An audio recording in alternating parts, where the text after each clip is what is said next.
Yes, I watched all 23 Marvel Cinematic Universe films in just 18 days after previously having never watched a single one. The first part of the video, I'm going to give you a basic overview of the MCU for those of you who are newbies like I was before my binge. In the second part of the video, I'm going to give you some of my thoughts on the cinematography, characters, and story, since most of you who are subbed to my channel either found me through my camera review videos or my vlogs, which leads me to believe at least a few of you are interested in visual storytelling. And don't worry, this video doesn't contain any spoilers. In fact, those of you who haven't seen these MCU movies can use this video as a guide for how to approach them. If you're new to the MCU, like I was just a few weeks ago, allow me to give you a basic overview. The Marvel Cinematic Universe is a series of films based on Marvel Comics superhero characters that together make up a superhero team called the Avengers. This team is made up of characters like Iron Man, Captain America, Hulk, Spider-Man, Black Panther, and frankly any notable superhero outside of Batman, Wonder Woman, or Superman, the latter three belonging to DC Comics. So far, 23 MCU movies have been released, starting with Iron Man in 2008, and the latest movie being Spider-Man Far From Home in 2019. These films are organized over several mini-series called phases, the first three having been completed with the 23 films that have already been released, and an upcoming Phase 4 that will include all MCU films scheduled for future release starting in 2021. The fact that this year unsurprisingly postponed the 2020 MCU movies makes this year the perfect time to binge watch all of them to catch up in case you're like me and eventually got tired of the references to them. Like, who's this Thanos people keep talking about? By the way, he reminds me of Mark McGuire, the Cardinals version, of course. So to watch all of these movies, I signed up for Disney Plus and began binging away. Note that not all of these can be found on Disney Plus since Sony still owns the distribution rights to the Hulk and Spider-Man characters, which means standalone Hulk and standalone Spider-Man films cannot be distributed by Disney. So I watched The Incredible Hulk, Spider-Man Homecoming, and Spider-Man Far From Home on Amazon Prime when it came time to watch those. That means if you want to binge the entire MCU, you will need to pay anywhere between $30 and $44 US, assuming you watch all of them within 1 month.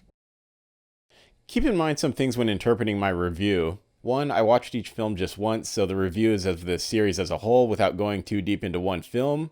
2, I watched these on my 2018 MacBook Pro, which may have affected my cinematic experience. 3, I never read the comics, so geeks, I very much look forward to you correcting me.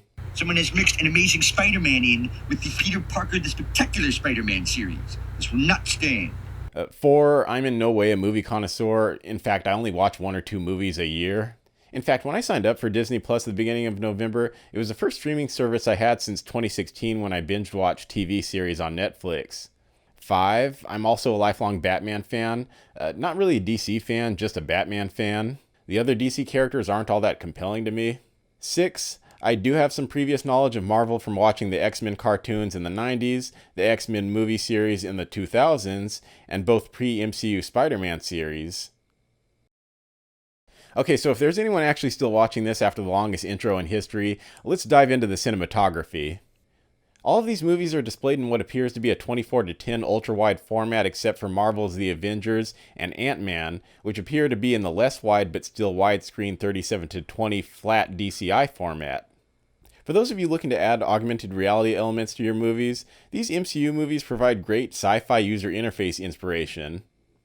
Regarding camera shots, you of course have your filmmaker standards. You have the walking and talking shots where the camera follows characters' conversations from location to location.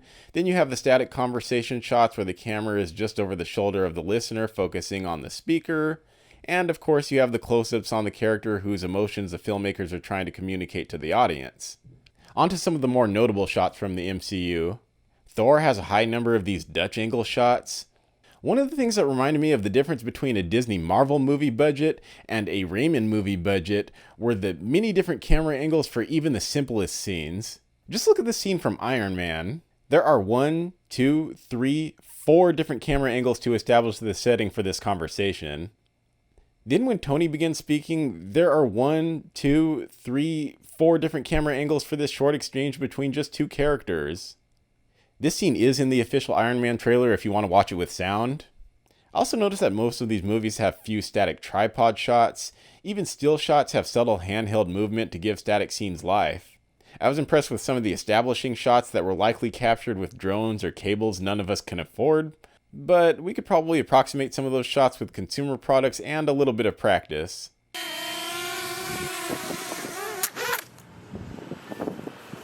And since these are superhero films, you of course get the obligatory superhero shots filmed solely for promotional purposes. I wouldn't be surprised if some of these actors felt silly participating in these shots, but also thought, this is going to look great on my Instagram. I could have included the hero shot in the standard practices section earlier. Moving on to the characters, the drivers of the MCU.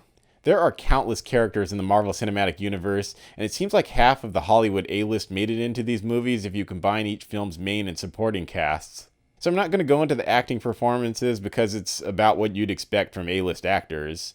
The sheer size of the MCU character roster enables Disney to serve a diverse fan base due to the diversity of the characters.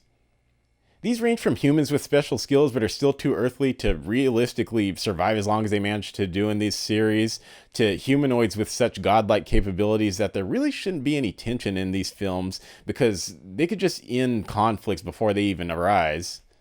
But you as a viewer will almost certainly find characters you'll want to see over and over again because some will entertain you more than others, and you'll probably find characters you identify with on some level.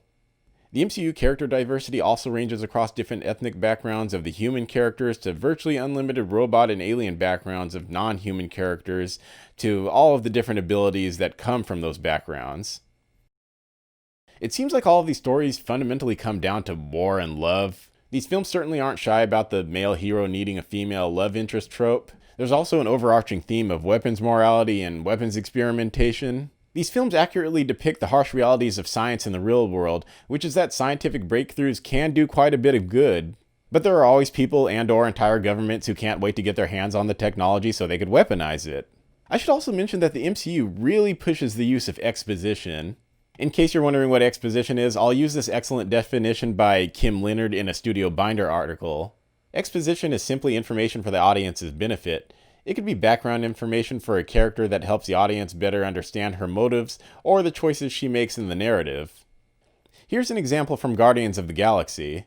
Wanted on over 50 charges of vehicular theft and escape from lockup.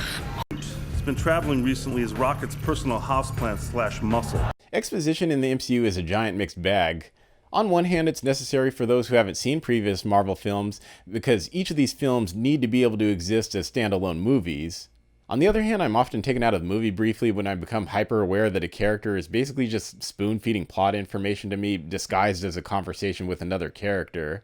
But I'm not going to be too harsh since each of these films serve multiple audiences. These audiences range from Marvel superfans who are avid followers of the entire MCU to those who randomly showed up to an MCU movie after previously having never consumed anything from Marvel.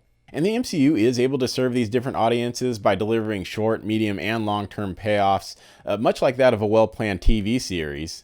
For example, in Dexter, the main character, Dexter, always has someone he's chasing throughout a given episode, someone he's chasing throughout a given season, and yet someone else he's chasing throughout the entirety of the series. In the MCU, the short-term payoff is the resolution of a movie-specific conflict, the medium-term payoff is the resolution of a phase-specific conflict, and a long-term payoff is the resolution of a multiple-phase conflict. Anyway, I thought I'd try something different. I never know how to approach movie reviews, but I wanted to get some form of content out of watching the entire MCU lineup, because 2020 has largely limited social situations that would normally enable me to be able to bounce my thoughts off of other people. Anyway, happy binging.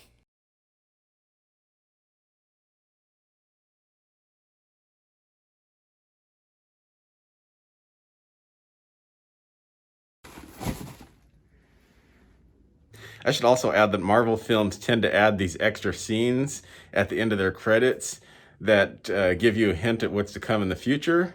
And so that's what you see with this box here.